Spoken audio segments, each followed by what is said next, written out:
It's all about the economy, taking center stage in today's edition of CNN Student News. From the CNN Center, I'm Carl Azus. First up, a first date of sorts for President Obama and congressional Republicans. The president made his way to Capitol Hill yesterday to try and sell GOP leaders on his $825 billion economic stimulus plan. But they are not buying, at least for now. Republican leaders said they appreciated the meeting, but they don't agree with President Obama on how some parts of the plan are structured. The president acknowledged that Democrats and Republicans have different ideas on how to stimulate the economy, but he said the country's citizens expect a solution. The American people expect action. They want us to put together a recovery package that puts people back to work, that creates investments that assure our long-term energy independence, an effective healthcare system, an education system that works. They want our infrastructure rebuilt, and they want it done wisely so that we're not wasting taxpayer money. All right, the president and Republican leaders all say they're eager to put together a stimulus package. But according to a new report, surprise, surprise, Americans aren't feeling too optimistic about the economy right now. Consumer confidence fell to around 38% this month. That is the lowest point in the history of the statistic. Can a stimulus plan really kickstart the economy? Alan Chernoff explores the possible impact. Construction company owner Sanjeev Dhawan is hopeful President Obama's stimulus program will get through Congress quickly so he can win new government contracts and rehire workers he's had to lay off. Hopefully what we're going to do is we're going to make a few phone calls and get some of those people back to work, some of these talented folks that we had working for us before. Unfortunately, right now they're sitting home. New projects, Dhawan says, would also have him buying concrete, steel, and other material and equipment. We'll put people to work repairing crumbling roads, bridges, and schools by eliminating the backlog of well-planned, worthy, and needed infrastructure projects. President Obama also hopes to improve our electricity infrastructure, computerize more medical records, and upgrade hospitals.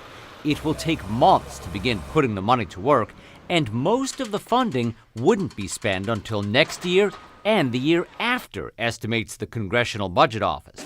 Even so, some economists say, Obama's plan makes sense. And with many private businesses scared to spend, they say big spending to help the economy has to come from the government.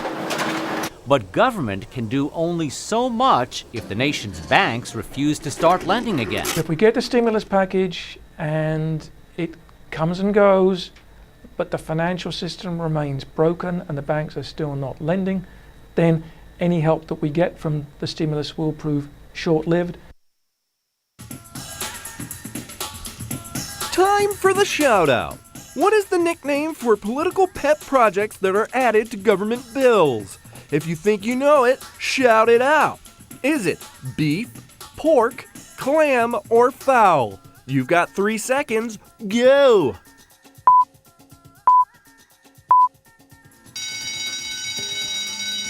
Political pet projects are often referred to as pork. That's your answer, and that's your shout-out.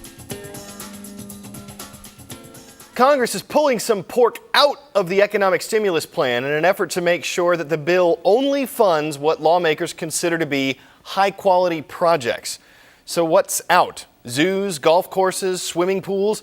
How do you determine what qualifies as high quality, especially in a bill that's this big? Christine Romans examines the fight to trim the fat.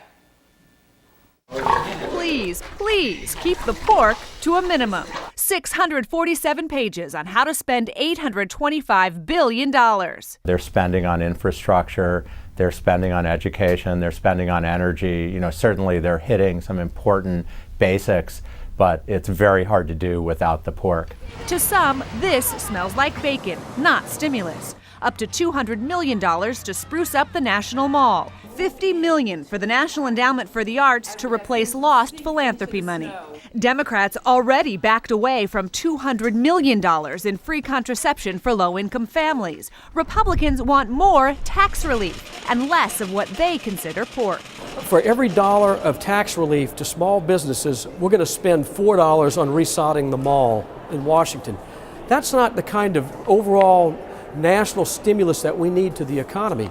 But seeding the mall takes workers, and arts jobs are jobs nonetheless.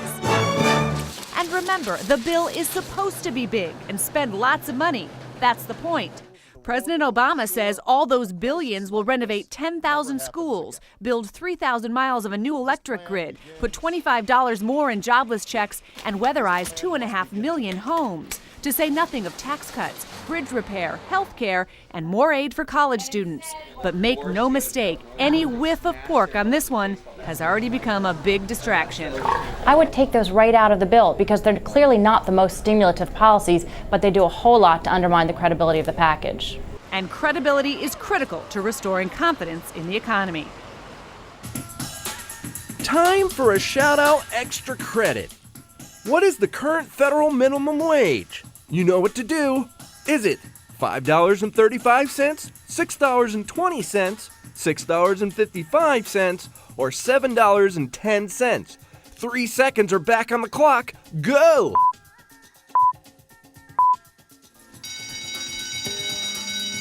The federal minimum wage is currently $6.55 an hour. It's scheduled to jump to $7.25 on July 24th. That's your answer, and that's your shout-out extra credit.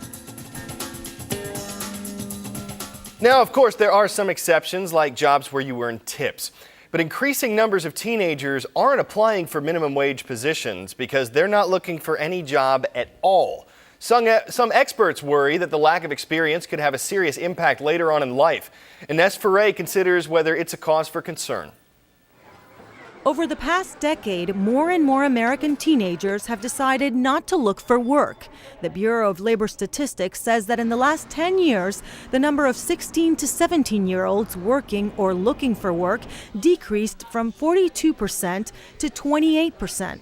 The number of working teens in that age group decreased by nearly 800,000. What you have is a number of young people whose parents don't want them to work. They want them building their portfolios to get into some brand name college because parents are extremely anxious for the future success of their kids. Hera Estraf-Morano, author of Nation of Wimps, says parents are raising kids to be what she calls teacup children, brittle and breakable, too protected or busy to work. Some experts say today's parents have never known the sacrifices shared by generations before them. They're probably a generation removed from the folks who remember the Depression, remember the war, were raised in an environment of frugality and saving for the future. Morano's big concern is that if teenagers don't acquire job skills early on, they could be less capable of handling challenges and take fewer risks in life. I'm worried about them. Who is going to be the future support for our democracy? We need innovators to support the economy. Both experts agree that parents need to set the example and are concerned that over the years, consumerism and instant gratification have left little room for the value of work. Ines Ferre, CNN, New York. Most of you who are working or are planning to write in our blog that you would get a haircut for a job interview. But not Timmy. He asks, why would I want to change myself? Employers shouldn't be too picky. As long as the person is skillful and brush their teeth, should be fine. Sinjin says, there's no way. I can't even see why I would have to do that in the first place. But Devron can. He says, if that's what the boss wants, then do it. If not, then the next man will come and now you have no job. And David says his hair is already kind of conservative, but he would change his style. You have to dress for the type of job you are going to apply for. Smart man. So before we go today, how would you dress for a high-powered negotiation? Apparently, like this guy. Of course, that uniform makes a little more sense when you're facing off against an 8-foot alligator. Trappers spent a couple hours trying to coax this thing out of that sewer drain. They even played music to try and soothe the savage beast. But before he budged, they had to take off. Turns out another gator was spotted in a nearby canal. Man, talk about being swamped. That's going to put a lid on today's show. For CNN Student News, I'm Carl Azus.